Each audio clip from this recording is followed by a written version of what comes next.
Welcome to Sweet Life Beat Life. We hope this video helps. You begin by confirming compatibility and gathering what the carrier provides.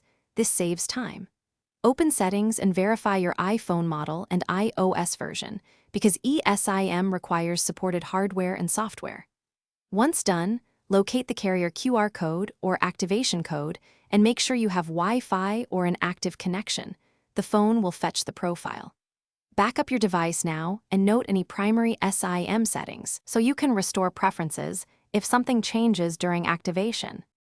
You tap Settings then Cellular and choose Add Cellular Plan. Scan the carrier QR code or type the SMDP Plus address and activation code if provided.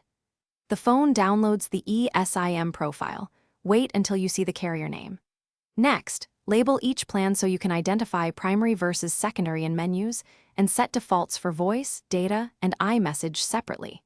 Once configured, switch the data plan if required and if international. Enable data roaming.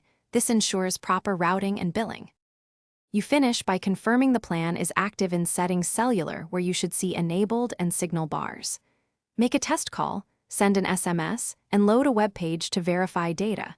If something fails, toggle airplane mode for 10 seconds or restart the iPhone, because that often resolves network registration. If activation still fails, contact the carrier and provide IMEI and EID. Then remove and re-add the eSIM profile as a last step. This typically clears provisioning errors and completes. Thanks for watching. Consider subscribing if we helped you.